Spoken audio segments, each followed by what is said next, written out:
Καλησπέρα και από μένα. Ευχαριστώ πάρα πολύ την Οργανωτική Επιτροπή που μου δίνει την ευκαιρία να πω μερικές σκέψεις γύρω από το θέμα αυτής της ενότητας, δηλαδή για τη χρήση της τεχνητής νοημοσύνης στην ενίσχυση του αγροδιατροφικού τομέα. Είναι κάτι άλλωστε που ενδιαφέρει πάρα πολύ την περιφέρεια Θεσσαλίας και τον Περιφερειάρχη μας, τον κύριο Δημήτρη Κουρέτα, προσωπικά. Προφανώς δεν θα κομίσω γλάφκα εν Αθήνες.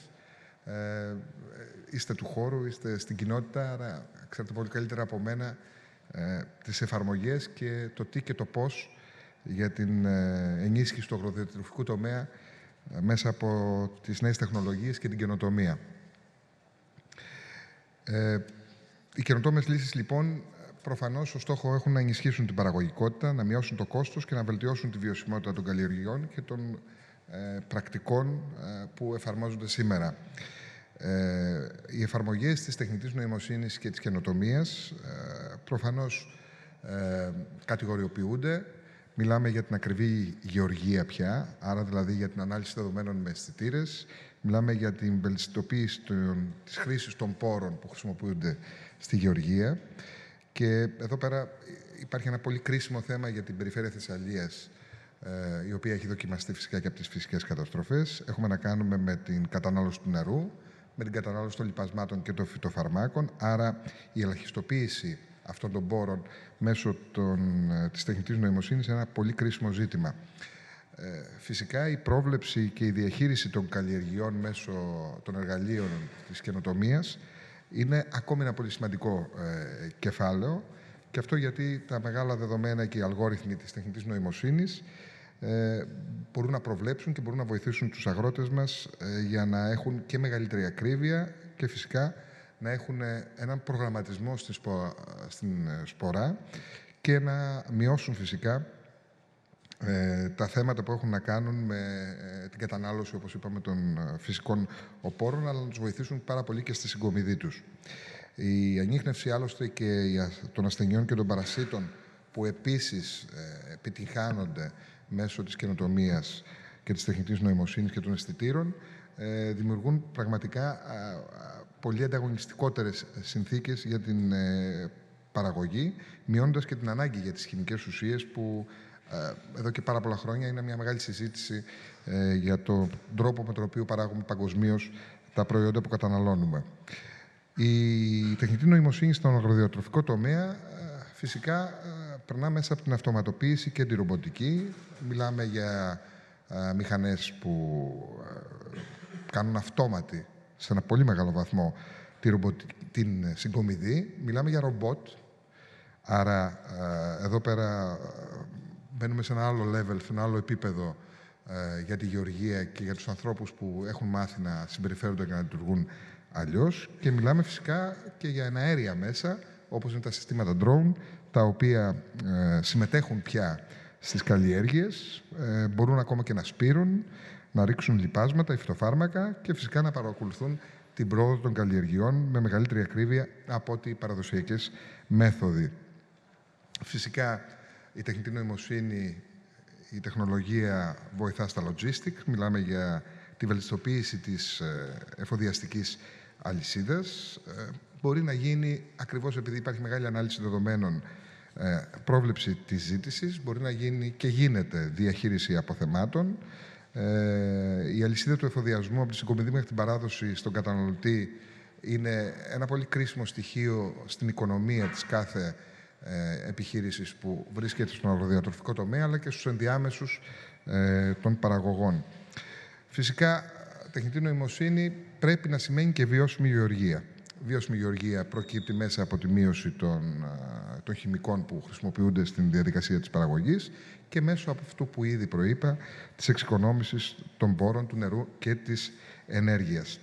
Αλλάζει με θεαματικό τρόπο τον αγροδιατροφικό τομέα η τεχνητή νοημοσύνη, όσο και όπου εφαρμόζεται. Το μεγάλο ερώτημα είναι σε ποιο επίπεδο και σε ποιο στάδιο βρισκόμαστε στην εφαρμογή της. Υπάρχουν αδυναμίες εφαρμογής τεχνητής νοημοσύνης και των συστημάτων καινοτομίας στην αγροδιατροφική αλυσίδα στην περιφέρεια Θεσσαλίας. Και επιτρέψτε μου να πω μόνο δύο λόγια για αυτό το κομμάτι, γιατί νομίζω ότι είναι ιδιαίτερα σημαντικό και μας αφορά και σε τοπικό επίπεδο. Η περιφέρεια Θεσσαλίας θα έλεγα ότι βρίσκεται σε ένα νηπιακό στάδιο χρήσης των νέων τεχνολογιών και της καινοτομίας, ενώ οι εταιρείες που ασχολούνται με το αντικείμενο είναι λίγες αυτή τη στιγμή στην περιφέρειά μας και εστιασμένες σε 2-3 χωρικές ενότητες, κυρίως στην πόλη του Βόλου γύρω από το Πανεπιστήμιο Θεσσαλίας, στην περιοχή των Φαρσάλων και λίγο στην πόλη της Λάρισσας. Ουσιαστικά μιλάμε για έλλειψη ψηφιακής υποδομής στην περιφέρεια Θεσσαλίας, που όμως θέλω να θυμίσω ότι είναι ο κάμπος με τη μεγαλύτερη παραγωγή αγροτικών προϊόντων σε όλη τη χώρα. Άρα αυτή η αναλογία είμαστε υποχρεωμένοι με την προβολή στο μέλλον για τη βελτίωση των πραγμάτων να αλλάξει. Και πρέπει να αλλάξει και πρέπει να εργαστούμε όλοι σε αυτή την κατεύθυνση. Υπάρχουν θέματα που έχουν να κάνουν ακόμη και με τα βασικά ζητήματα του αν δηλαδή υπάρχει διαδίκτυο και τι ποιότητας διαδίκτυο υπάρχει και τι ταχύτητες. Αν υπάρχουν, ας πούμε, ακόμη και οπτικές ίνες στις βιομηχανικές ζώνες και δίπλα στα εργοστάσια που χρειάζονται φυσικά τις νέες τεχνολογίες. Υπάρχει ένα άλλο θέμα, μολονότι εδώ στο Πανεπιστήμιο Θεσσαλίας φαίνεται ότι γίνεται πάρα πολύ σημαντική δουλειά και όλα αυτά τα χρόνια που αναπτύσσονται τα τμήματα που σχετίζονται και με τις νέες τεχνολογίες και την καινοτομία, υπάρχει παραγωγή μεγάλου ανθρώπινου δυναμικού σε αριθμό. Ωστόσο, η μεγάλη αλήθεια είναι ότι υπάρχει χαμηλό επίπεδο στην τεχνολογική κατάρτιση και στους ανθρώπους, όχι ποιοτικό, αλλά σε επίπεδο αριθμού των ανθρώπων που ασχολούνται με όλα αυτά. Άρα χρειαζόμαστε περισσότερους ανθρώπους να δουλέψουν γύρω από αυτή την ιστορία στο πεδίο, στην εφαρμογή, στην περιφέρεια και φυσικά χρειαζόμαστε πολύ περισσότερο καταρτισμένους αγρότες και κυρίως αναφέρομαι στους ανθρώπους που είναι από μια ηλικία και κάτω. Τα προβλήματα που επίσης εντοπίζονται έχουν να κάνουν με τους οικονομικούς περιορισμούς. Οι επενδύσεις στις τεχνολογίες τεχνητής νοημοσύνης ήθιστε να είναι δαπανηρές. Πολύ μικροί μεσαίοι παραγωγοί αδυνατούν να επενδύσουν σε αυτές. Το κόστος εγκατάστασης και συντήρησης και η ανάγκη για συνεχή ενημέρωση είναι ένα εμπόδιο. Η απόδοση της επένδυσης μπορεί να μην είναι άμεση, και αυτό το γνωρίζετε εσείς πολύ καλά.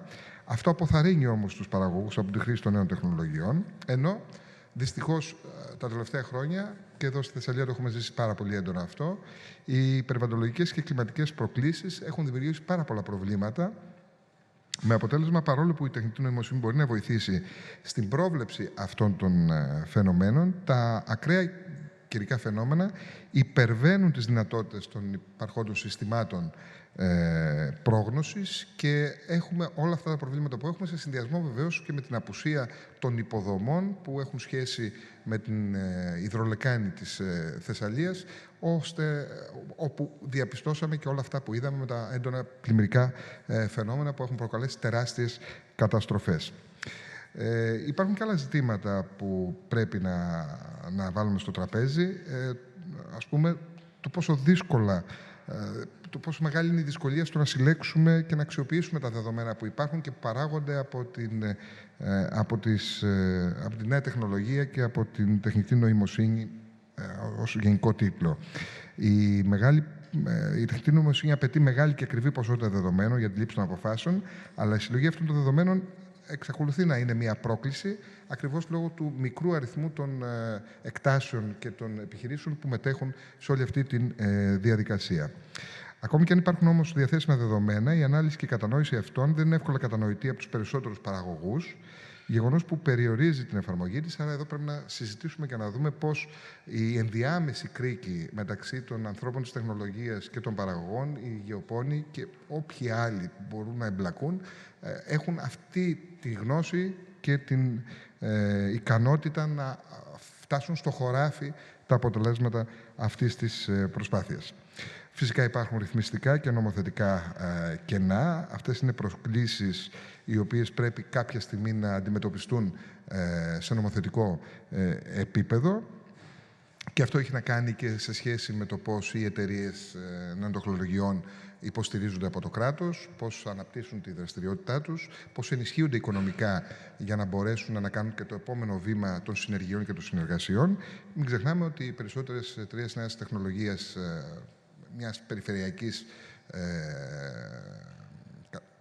της περιφέρειας της Αλίας και των περιφερειών της χώρας έχουν πιθανώς λιγότερους Έλληνες πελάτες από ότι έχουν ξένους. Είναι περισσότερο εξωστρεφείς και προσπαθούν να επιβιώσουν στον ανταγωνισμό, στον παγκόσμιο ανταγωνισμό, για να μπορέσουν να επιβιώσουν στην πραγματικότητα. Νομίζω όμως το πιο σημαντικό απ' όλα σε αυτά που έχω περιγράψει είναι ότι υπάρχει ένα θέμα, το λέμε σχηματικά, αντίσταση στην αλλαγή.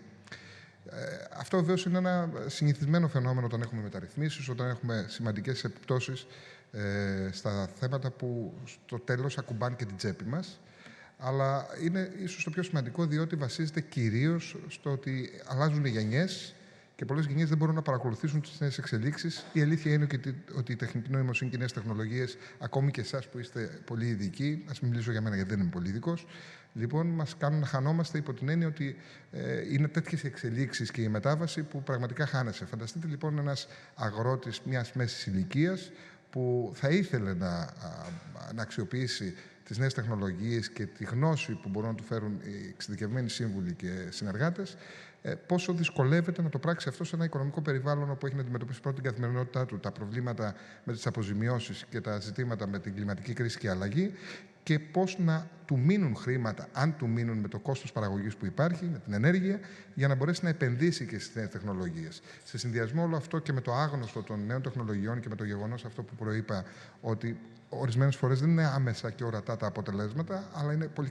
καλύτερα και πιο οργανωμένη η δουλειά του, αυτό τον αποθαρρύνει, με αποτέλεσμα στο τέλος να καταλήγει να είναι ένας άνθρωπος που αντιστέκεται στην αλλαγή. Αυτό που θα ήθελα να πω είναι ότι εμείς ως Περιφέρεια Θεσσαλίας, μέσα στα προγράμματα καινοτομίας που υπάρχουν και θα βγουν το επόμενο διάστημα, το είπα και το πρωί, προσπαθούμε να ενισχύσουμε και τις νέες τεχνολογίες και τις ερευνητικές προσπάθειες, και αυτό είναι και το πολύ σημαντικό νομίζω που γίνεται αυτό το διήμερο στο Βόλο. Το συνέδριο αυτό συνθέτει, φέρνει τους ανθρώπους της έρευνας με τους ανθρώπους του επιχειρήν και της τεχνολογίας και της startup στο ίδιο περιβάλλον, και μαζί με τους φοιτητές γίνεται μια όσμωση, και αυτό μόνο καλό μπορεί να φέρει. Εμείς λοιπόν ως Περιφέρεια Θεσσαλίας, πέρα από τη στήριξη που δίνουμε στο Πανεπιστήμιο αναφορικά με την οικοτεχνική του υποδομή, στα όρια που μας αναλογεί και μέσα από τη διαχείριση των προγραμμάτων του ΕΣΠΑ ή των ευρωπαϊκών προγραμμάτων που έχουν σχέση με την έρευνα και την καινοτομία, βγάζουμε προσκλήσεις. Είμαστε ως νέα Περιφερειακή Αρχή στην ετοιμότητα πια. Τις επόμενες κιόλας εβδομάδες νομίζω θα είμαστε έτοιμοι να προκηρύξουμε δράσεις που έχουν σχέση με την καινοτομία και τις νέες τεχνολογίες, και στο κομμάτι που αφορά τον αγροδιατροφικό τομέα. Άλλωστε, ο στόχος από την ομάδα εργασίας στο Περιφερειακό Συμβούλιο Καινοτομίας που έχει συστήσει ο Περιφερειάρχης μας, ο κ. Κουρέτας, που είναι και ο ίδιος πανεπιστημιακός, ένα από τα κομμάτια αυτού του κειμένου βάσης ουσιαστικά του Περιφερειακού Συμβουλίου Καινοτομίας σχετίζεται άρρηκτα με την αγροδιατροφή και με το πώς θα ενισχυθεί ο συγκεκριμένος τομέας. Στο ίδιο μήκος κύματος πρέπει να σας πω ότι έχουμε προσανατολιστεί και δημιουργείται μια εταιρεία σύμπραξης, αγροδιατροφικής σύμπραξης, από την οποία θα επιχειρήσουμε το αμέσως επόμενο διάστημα, γιατί τώρα δημιουργείται, να υπάρξουν και επιπρόσθετοι πόροι σε αυτή την κατεύθυνση, διότι αντιλαμβάνεστε ότι ένα πολύ σημαντικό κομμάτι του πώς η παραγωγή μπορεί να φύγει από το χωράφι και να είναι αποδοτικό για τους παραγωγούς και για την τοπική οικονομία το προϊόν, είναι η διαδρομή με τα logistic μέχρι να φτάσει στον τελικό καταναλωτή, που δεν χρειάζεται να είναι μόνο ο Έλληνας καταναλωτής. Είναι ένα πολύ σύνθετο ζήτημα, το οποίο πραγματικά θέλει υποστήριξη, και εκεί η εταιρεία που δημιούργησε η Περιφέρεια Θεσσαλίας πιστεύουμε ότι θα μπορέσει να συμβάλλει και στην προβολή αυτών των προϊόντων. Πολλά εξ αυτών είναι και pop προϊόντα, αλλά και στην διαχείρισή τους. Αυτό που θα ήθελα επίσης να πω είναι ότι υπάρχει ένα ζήτημα που προφανώς πρέπει να το δείτε, και νομίζω αυτό βλέπετε μέσω της έρευνας και της καινοτομίας που παράγεται συνεχώς, της προσαρμογής των προϊόντων αγροδιατροφής στην ποιοτική ζήτηση. Έχουν αλλάξει πια τα δεδομένα για το τι ζητάει ο κόσμος. και οι αγορές, και φυσικά είναι πάρα πολύ σημαντικό όλο αυτό που περιέγραψα λίγο νωρίτερα σε σχέση με το πώς οι εταιρείες υψηλής τεχνολογίας βοηθούν στον αγροδιατροφικό τομέα στο να προλάβουν καταστάσεις, είτε έχουν σχέση με την ποιότητα είτε έχουν σχέση με τις ασθένειες που δημιουργούνται.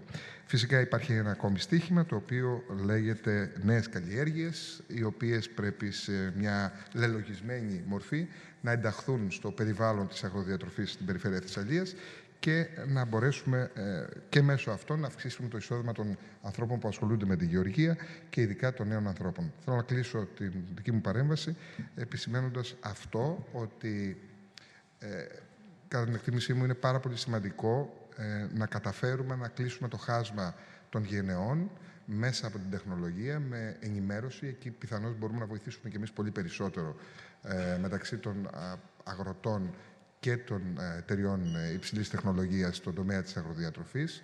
Αυτό νομίζω είναι το πιο κρίσιμο στίχημα, διότι μόνο αν κλείσει αυτό το χάσμα θα καταφέρουμε να αναπτυχθούν οι ήδη εγκατεστημένες εταιρείες στην περιοχή μας που ασχολούνται με την αγροδιατροφή και πιθανώς μεγιστοποιώντας τα δικά τους ωφέλη θα μπορέσουμε να προσελκύσουμε σιγά σιγά και πολλά από τα παιδιά που αποφοιτούν από το Πανεπιστήμιο Θεσσαλίας, στα ελληνικά πανεπιστήμια και βρίσκουν ως διέξοδο μόνο την αναζήτηση της καριέρας τους στο εξωτερικό. Σας ευχαριστώ πολύ.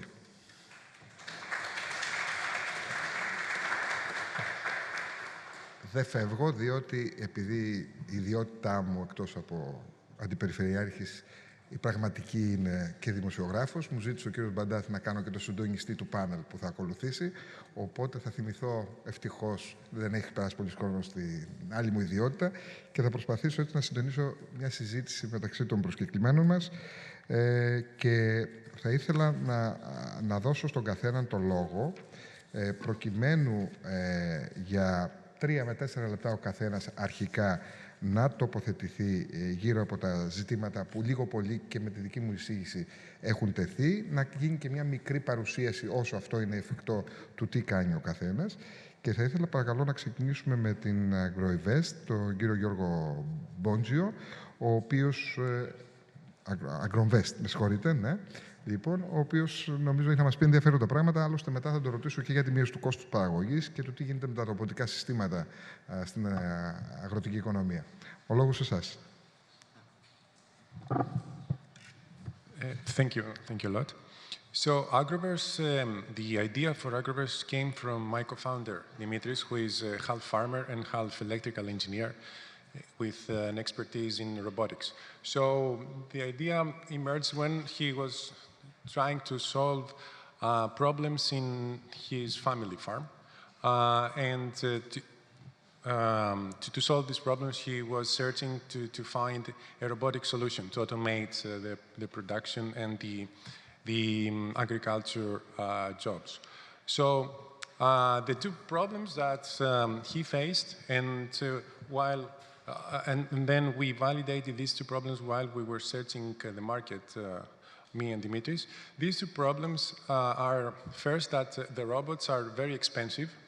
So for the average farmer is out of question. The RI doesn't make sense to buy a big robot, especially here in Greece where the crops are very fragmented.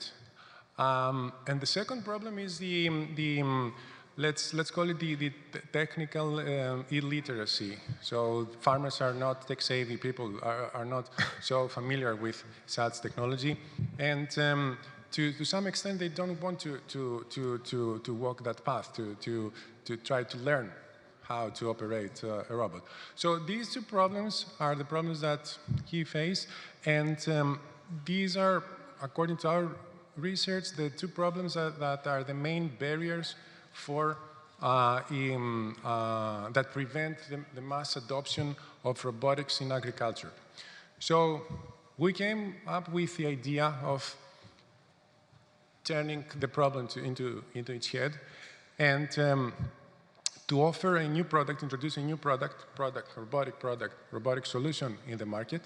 And the three pillars that we step on are the following. You don't buy our robots, you don't operate our robots get the job done. And what do I mean by that? So our vision, and you saw that, you saw a sneak peek of, you actually see the video right now. So the idea is that we have robotic stations all around the strategic locations. The robots are inside the station, and a farmer can order a robot like they order an Uber, for example. The robot goes to the farm, does the job autonomously, collects data, and it ends back to the station. That is the idea. And here you see a pilot that we did in Karyani. The model, the business model that we use is also an as-a-service model. So we charge by the land area. And this is what all the farmers love. They love these two aspects. They love that they don't have to buy such an equipment, and they don't have to operate that. So this is the idea, and this is how we work on and we move on. And I think this is enough for now, and I'm open to questions later on. Ευχαριστούμε πολύ, κύριε Μποντιό. Να δώσω τον λόγο στον κύριο Γιώργο Βαρβαρέλη από την Augmenta. Το πολύ ενδιαφέρον, γιατί γνωριστήκαμε λίγο πριν με τον κύριο Βαρβαρέλη, είναι ότι είναι απόφοιτος του Πανεπιστημίου Θεσσαλίας. Startup που πρόσφατα εξαγοράστηκε από έναν κολοσσό, από ό,τι αντιλήφθηκα, στις νέες τεχνολογίες. Και μετά από ένα κύκλο πενταετίας στις ΗΠΑ, ο άνθρωπος έχει επιστρέψει πίσω. Άρα, μάλλον μια ιδανική περιγραφή για το πώς θα θέλαμε να λειτουργούν τα πράγματα. Ο λόγος σε εσάς. Thank you very much. Hi, everybody. I'm George. It's awesome to be here because I was born in Volos. I did my bachelor's here, my master's, and I also started my PhD here. I see a lot of familiar faces, which is pretty awesome. So, so I come from a farming family. So when we were looking with my co-founder, Jim, the agricultural industry back in the day, we saw a really, really big problem, which actually you mentioned before. It's the over-application of inputs, right? From fertilizers to pesticides to fungicides and everything in between, water as well. And there was a mechanism, we call them agronomists, right? But it wasn't granular enough, right? If you were a farmer, you just had one rate to spray your entire farm. But as anybody that has actually stepped in a farm knows, a farm is very, very different from its different meter, actually. So it was quite evident to us that there is a way to micromanage, let's say, the crops, per acre practically, and not per farm, as it was the norm. So what we did is that we built like a hardware device that you could attach on top of your tractor. And it was using computer vision, and still uses computer vision cameras to understand the canopy health. We practically look at the leaves, the discoloration in the leaves and other patterns and shapes using machine learning and other heuristic methods. And that's how we understand whether practically a plant is healthy or not. And if it's healthy, we spray a different amount than if it's not healthy. So the value proposition at the end of the day for the farmer is dual. From the one side, they save a lot of money from not overspending resources. And from the other side of that coin, we are actually optimizing the overall yield and quality of the crops, because we're not just saving, but we are redistributing the crop inputs where they should be in the first place. So, and of course, I usually omit that part about the environment. I mean, you mentioned about the underwater horizon. This is not the Thessaly problem. It's also a US problem. I've seen that massive problem in Minnesota, Wisconsin, Montana. There are massive, massive grants over there that like subsidize and give grants to farmers that use technologies that prevent underwater pollution from fertilizers or other chemicals. And that's also another huge benefit that our technology is providing. So as you said, last year we exited. We sold the company to CNH. CNH is the second biggest tractor manufacturer in the world behind John Deere. And from last year, my role is I own globally what we call Sense and Act in CNH, which is practically every automation that a tractor is doing, period. So it's pretty awesome, and love to be here and continue the discussion. Ευχαριστούμε πολύ. Να δώσουμε το λόγο τώρα και στον κύριο Σωτήρη Μπαντά από τη Central, ο οποίος, επειδή νομίζω, κύριε Μπαντά, η εξειδίκευση της startup σας έχει σχέση με τους αισθητήρες, έχει σχέση με την αφοδιαστική αλυσίδα, άρα και τα προβλήματα που υπάρχουν, θα θέλαμε να ακούσουμε μια παρουσίαση της εταιρείας και φυσικά να ανοίξουμε την κουβέντα μας μετά. Of course. I think, Vice Governor, you set the stage for this panel very nicely when you were describing the very adverse challenges that are being faced by agriculturists, farmers in regions like ours. Like George just said, it's not just Thessaly, of course, it's not a Thessaly problem, it's a global problem. So one of those challenges have to do with global warming and, of course, extreme weather events. Besides what these do for the farm, which is not our area, of course, they also have another set of adverse effects. All the precious harvests that are being collected by farmers have to be stored, and they have to be stored in bulk, in large structures like silos, like 20-meter high, 30-meter high, and warehouses. As weather shifts, and as we are hitting hotter climates, there are some things that are happening in those warehouses and silos. Insects are developing that are eating into the harvests. Of course, this is not a new thing. It's been there for ages. Those insects are migrating from the farm to the warehouse.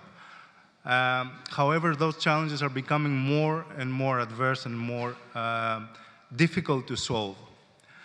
So we've dedicated our company, Centaur. We were founded here, as you just heard, in Volos. We dedicated our company in developing and bringing the latest technology in sensors and data analytics to help our producers and basically the entire supply chain of agri-food fight against those challenges. So what we do is we have a system which operates on the basis of a digital twin that can simulate and model the conditions of storage as a function of weather and as a function of the conditions of the product itself. We're feeding that digital twin with real-time data coming from smart wireless sensors that we have designed and have patented.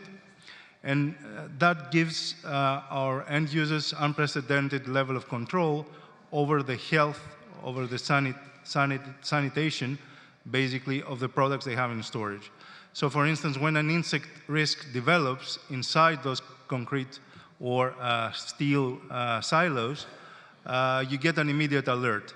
Previously, you would just notice the problem when it was too late and you already had a 2 or 3 or 5 or 10% yield loss in the silo. Now with Centaur, you can predict those risks very early as those insects are basically hatching from eggs into larvae into adult insects. And of course, we have a set of remediation practices like supporting certain chemical and non-chemical methods. There's the equivalent of spraying for stored products. So we manage that with sensors and we guide our users so that they can make the best use of resources, not overspray and not spend too much energy. So there is also a sustainability angle. Since this system is basically solving for food waste, it's also solving for using less chemicals inside food products. Ευχαριστώ πολύ, κύριε Μπαντά. Και πάμε τώρα στον κύριο Διονύση Μποχτή από τη Farm B. Πραγματικά έχω ένα ερώτημα για σας, μιας και η ψηφιακή πλατφόρμα ενσωμάτωσης των drone έχει πολύ μεγάλο ενδιαφέρον για μας που δεν το αντιλαμβανόμαστε. Το χειρίζεται ο αγρότης το drone όταν ψεκάζει, ξέρει πόσο να ψεκάσει, το απαγορεύει το drone να ψεκάσει παραπάνω ή πρέπει να υπάρχει ο ειδικευμένος συνεργάτης της εταιρείας σας για να γίνει όλο αυτό. Σας ακούμε. This is a little bit difficult question. Actually, everything is possible, but when you're talking about market, you have to take into account the engagement of the user and what level of freedom you would like or involvement of the user in the system you would like to allow him. It's a game.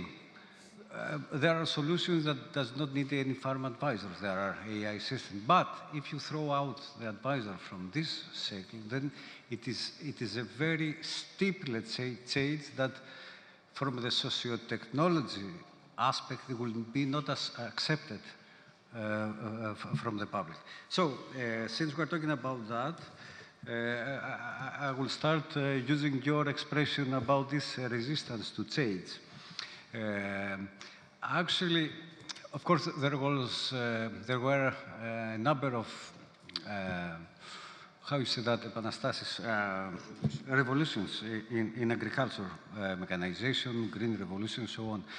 There, it was completely different compared to the particular one that we envision right now.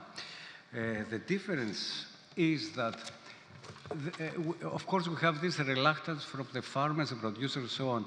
This is because we don't provide complete solutions to the farmers. Why Agmeda was so successful? It was a complete solution that starts from provide something, you put that there, you're doing your job, that's it.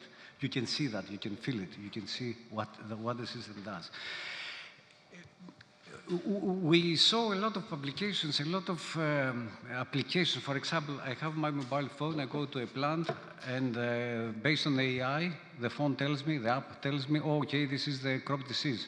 So what? I can see that, I'm there. This has not any sense. So the thing is that these solutions should be connected with a system. If this analysis, that AI analysis for the mobile phone, does not go somewhere to merge with other data, to generate a decision out of this, this decision should be, what should be readable by a tractor. If this decision is not readable for the execution of this decision, does not make any sense and it will never work. And this problem of this data fragmentation and the technology fragmentation was the one that we dealt with Farm B, and that was the main problem to deal with. For example, in our system, you can have a crop nutrition plan. This crop nutrition plan gives you for all crop stages what NPK or ingredients you have to provide, what is the fertilizer we have to give. But it gives you also the current stage of your crop without, for example, based on meteorological and satellite data. So, this crop nutrition plan goes after to another module inside the system where we have the variable rate application. There you have the data fusion with the satellite, with past information data from your field, from proximal sensing, for example, if you have the electroconductivity of the field, the nitrogen of the field, the history of the other applications, the yield of the last year and so on, all these are combined together, and it's creating a plan that it is readable, it's as a shape file, or through the operation center if it's a John Deere tractor, or a ROS. We generate that also in a ROS, for a ROS embedded systems like robotics, and they are directly applicable to the field. And I need this data back, and we have this connection to come back for the evaluation of the outcome and the use of this data in the next, in my next action. So that is the main idea behind the infrastructure, the operating system of Farm B. And this generates a lot of opportunities after that, because since you have all this data that running for the decision making, for the everyday work and so on, then it is very, very nicely work also as a monitoring and reporting and verification system, which is things that we're working right now.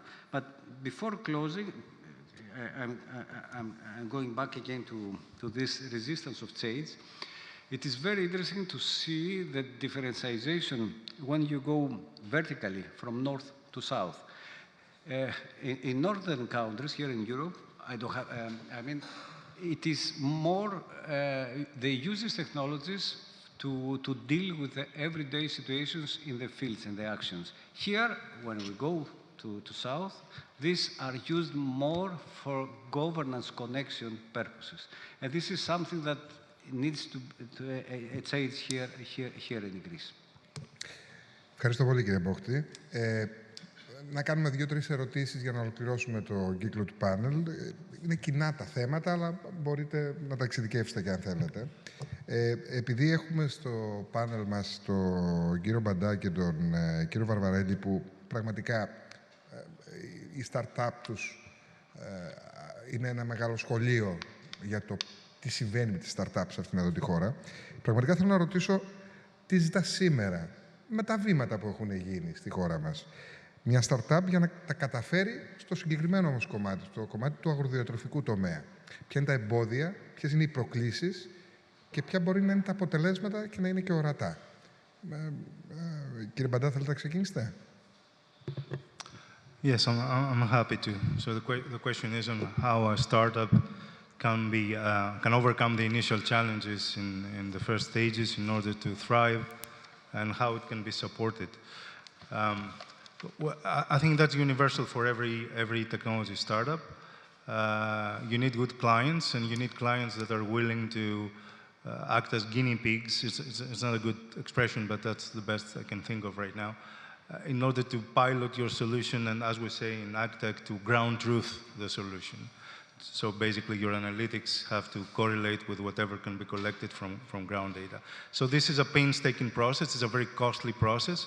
Some of the companies in this panel have spent millions doing exactly that, like developing and ground truthing and running the first few pilots with those guinea pig clients. And that's the toughest part, really. And that's the make or break for most like innovative concepts that we hear about. So maybe an out-of-the-box idea would be for instance, the Prefecture of Thessaly and similar local governments to provide those test beds so that startups that have ideas that are, let's say, show promise, can kind of make this difficult step from the laboratory or from the startup garage, let's say, to an actual large-scale deployment. And I happen to know that George and George and Yorgos here, they have made their own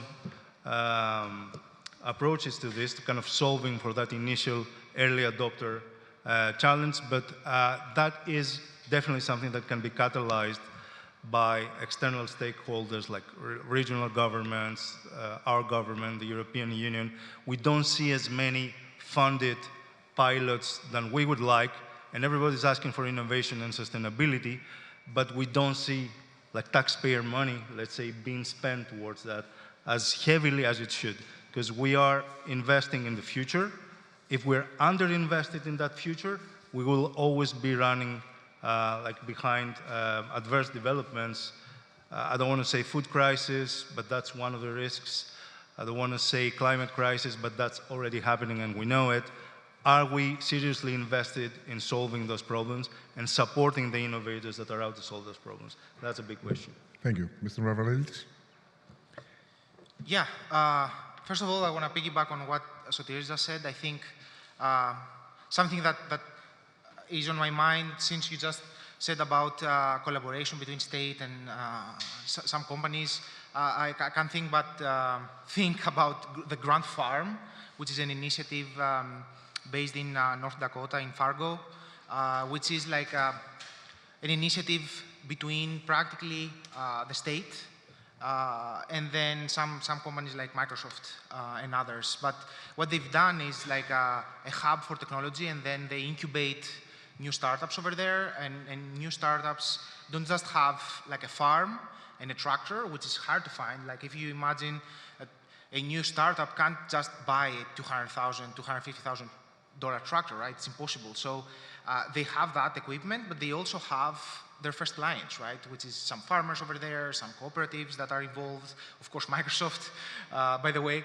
So it's so things like that I think are very, very important. And a little bit on a more high-level view, I think that Greece has like a few industries that we can really excel on: tourism, right? Maritime, agriculture, and I think we have to find a way to work with the state here, the government, to incentivize either initiatives like the Grant Farm or like building actual factories, right? For hardware, for chips, for things that startups can leverage and kind of propel their growth or help themselves to grow faster and on equal pace and on equal footing with their counterparts in the US. So I think those are a couple of examples. Mr. Bouzios and Mr. Bochtis, how to close this chasma for farmer and ID? Yeah. First of all, to announce something based on what George just said, because beyond founder of FarmB, I'm also the director of the Institute of Agri-Technology of the Center of Research and Technology in Greece, CERT. We are making, now it's already started in Mesurlo in Larissa, a very large investment of CERT from the European Investment Bank. It's not state money. We find money outside of Greece. That's a big problem. So there we will build the new buildings for the institute. We are very happy that the major of the previous major of Larissa, after 2 hours just discussion we had with him, he provided us 7 hectares area next to the hospital, next to the university hospital. There will be a very huge investment for CERT there, where I personally run all this story. We will build this hectare, where it will be a wired hectare with orchards, with arable farming and so on, as test bed for drones, for tractors, to provide something like this. Of course, it's not the US here, it's not this large scale, but it's something to start where all the start companies can come and test. It was in purpose that we choose this place. I could do that in Athens. Why to do that? In Thessaloniki, in the center, like, I mean, we are in the country where the largest agricultural schools are the centers of the 2 largest cities of Greece. That's craziness. That's completely just like to put fintech companies in Karditsa. It's crazy. So we are pioneers on that, because I came from Denmark. If you say there, it's the Follum, a research center with 850 people.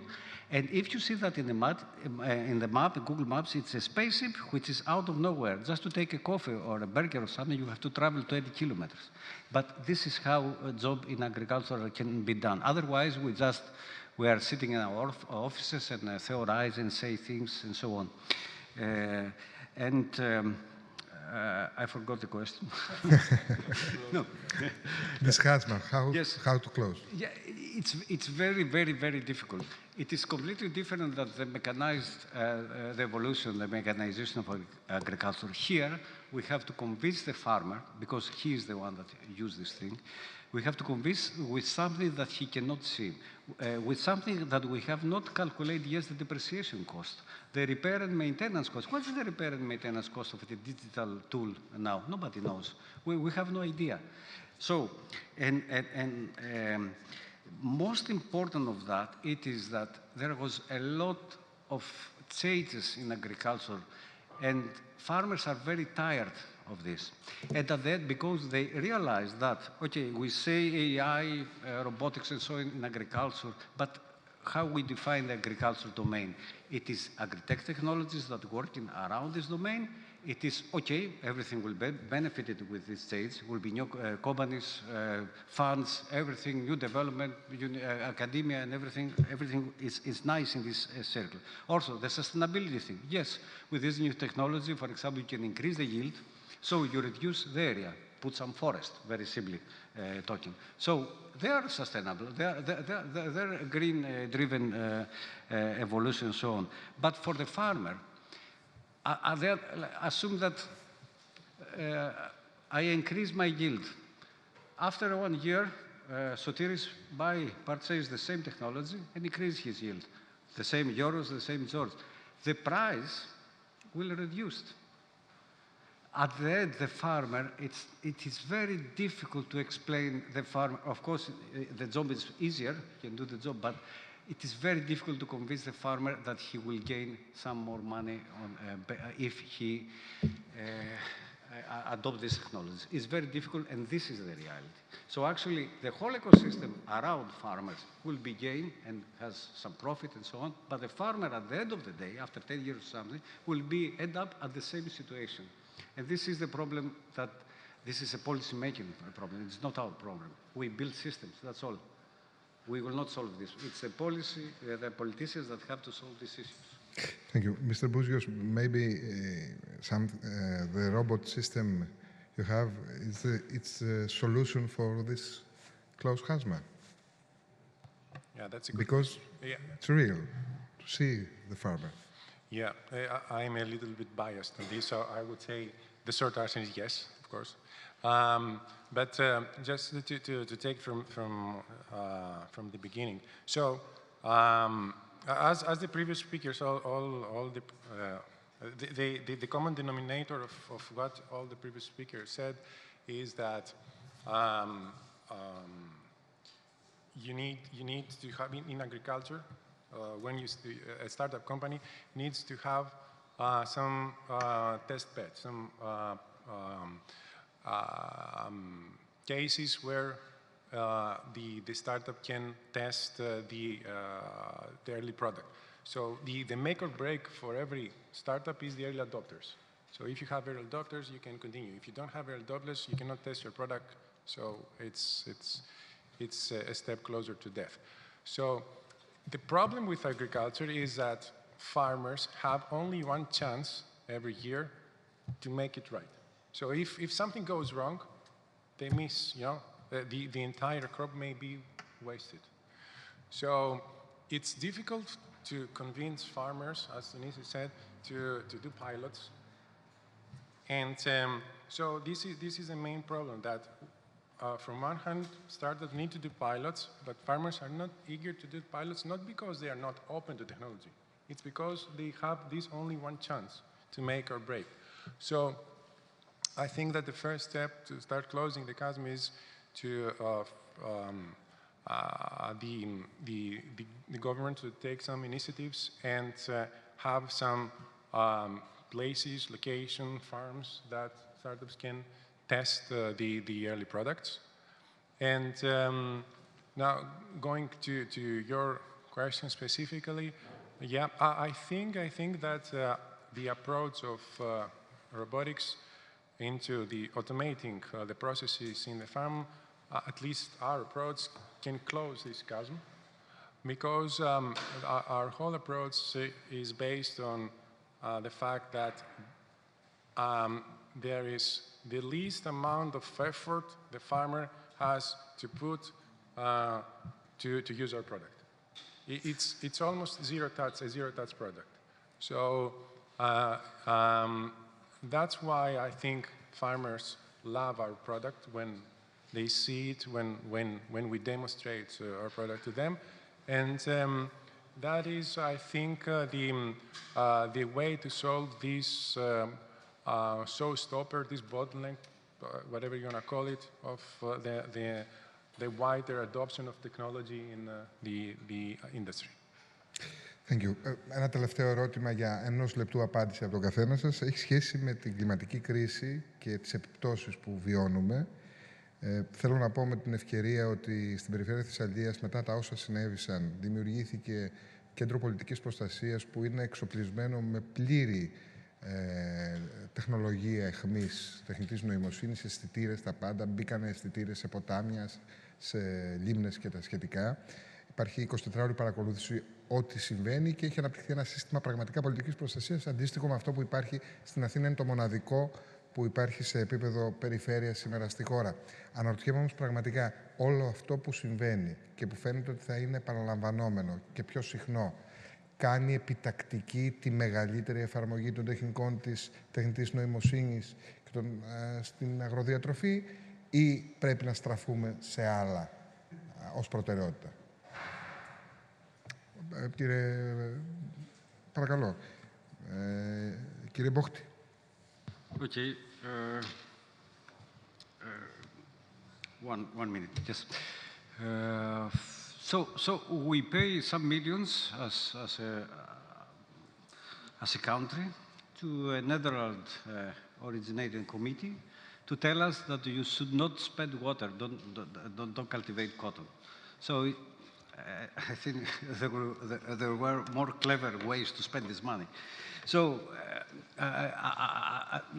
as a first step, there are very, very raw steps that we can take. Stop cultivating cotton and grass here in Thessaly. Cultivate something else. There are a lot of crops to do. And for me, the main problem, it is not It is not the flow at that time. The problem, it is the short supply in water that is coming. The problem is that we have a lot of salty waters in the underground, especially there in the area of Karla and so on. And this is the problem, the real problem that we have to deal with. So, and again, this is an issue of policy. And we are, I'm not talking I'm not talking politically now. I'm not talking for this government, the other, and so on. It's a general issue. The government does not here in Greece, they don't care about agriculture. This is a fact. They don't care. And from there comes all the problems, and that problems affect the environment, sustainability crisis, climate crisis, at least in a local, in a micro level, like Thessaly or something. And this is my main problem also. Mr. Badas? I'm personally more optimistic in the sense that we need challenges like this in order to invent ourselves out of those situations. And that's exactly what's happening, not just right here.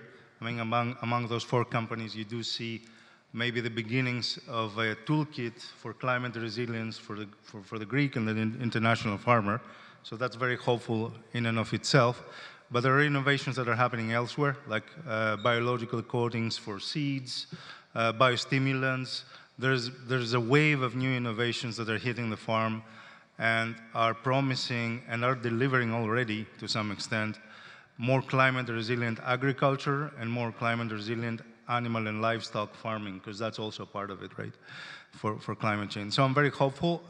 We have to trust the innovators, and we really need to, all of us, all the stakeholders, we need to kind of pave the way, make it easier, as Yorgos said, make it easier and very convenient for end users, all those people that are tasked with delivering food to our plates, to adopt those innovations. Because they're really fighting against a very tough and moving target of a problem, which is climate shift and climate change. Mr. Boktis? Yeah, I will continue on this optimistic tone. So the AI is just one part of the innovations that come along and can at least promising to bring innovations that can lead to more sustainable farming. The other is the how to call it, biotechnical solutions like Bioscience, yes. I have seen many innovations coming up, which I don't quite understand because it's out of my expertise, but also these, I see that will lead to better production, better crop production with less resources. So this is, I think, the 2 aspects that the innovations bring in the table: better production, increased yield on the one hand, and less resources. And just a side note, I think that here, the timing here for us in Greece is right, and we have a chance to be part of this revolution. So we used to, here in Greece at least, we used to be reactive. So we act only after a damage occurs, as individuals and also as government. Especially here in Thessaly, you know this, firsthand. So with these new technologies, I think we can be proactive, and if we are proactive, we can succeed both better results and with less cost. Thank you. Good. Mr. Varolis? Yeah, unfortunately I'm last. Everybody said what I was about to say, but it's from a bird's eye view again. I think we have a couple of problems to solve. Right, one is the growing population. Not only we need more food, and we can't invent more land, right? Except some vertical farming, maybe urban farming, but we can't invent more land. So we need more food, and then we also need more calorie-dense food as well, because people move more and more towards the cities, which means more calorie-dense food. So that's a problem that can be solved two ways, as I always said. One is the bioscience, biotech, more or less invasive, meaning either we alter DNAs, which has some shady, let's say, outcome. We don't know the outcome of that. We will know in like 50 years. Or less invasive, like coating of fertilizers or seeds, or rather coating of seeds or technologies like slow release fertilizers in the soil. But then there's technology, right? Technology is, I think, pretty green technology, right? I mean, you can't really mess up the environment. The opposite happens. So I think now more than ever, as you just said, with the quite fast climate change, we need to harness data faster and more efficient than before. And like, as Yorgos said, proactively visualize and make happen how farming will be in 5 or 10 years. Maybe in 10 years, we will need 4 applications of fertilizer instead of like 2 that we need today, just because of the weather, right? So we need to proactively see that and make it happen, because if we don't, we're going to reduce our yields and not increase them. And that was going to be a disaster. So I think technology, yeah, absolutely, it's in the center. Thank you. Before we close, if you want to, some questions, 1, 2? Someone? Yes. I think you can listen to me just like that. But I would like to point out in the technology provided by the universities and research centers related to the actual agricultural activity in all Greece, including Thessaly. And I would like to emphasize in 2 matters that maybe are important for Greek agriculture. So the first is not really related to artificial intelligence and stuff like that, but it is related to the post-treatment of compost based on pure agriculture wastes, I mean, not including animals, any kind of animals, leading to humus soil production to be used as a fertilization stuff, which offers 2.3 up to 2.5 up to 3 times better productivity than the existing fertilizers coming from Ukraine or Russia, and something like 7 times better in ingredients, thus making the Greek humus soil being far better than the incoming fertilizers. That can be a policy for Thessaly and all Greece, as well as different types of sensors developed in different departments of faculties in the Greek universities that the regions, the regional governments and the government should take into account in order to enhance the certification of the Greek products, and that devices can be or are much cheaper than the imported ones from abroad. Thank you. Thank you. I think we have a world-class expert on the topic, so what's your quick reaction to what you just heard? Well, I mean, a couple of things. Circular economies in farming is very important. Compost and like organic fertilizer is extremely important. The scalability of it is a question, of course. How to produce it and distribute it at like a cheap price for the farmer is a challenge, unless there is some kind of state-driven initiative. And on the second part, of course, Greek universities are really good at this stuff. I mean, we started in a Greek university. I think we need to go a little bit step further, and we've already started doing that even in this university here, like joint partnerships between universities and companies, actual corporations, And I think that's the easiest and most robust way to actually bring products out there in a cost-efficient manner. Because we need to do things at scale if we want them cheap. And in Greece, super small farms, we need to make them super cheap. So that's super hard to happen just from like a prototype level of production. But yeah, absolutely, I agree. Mm-hmm.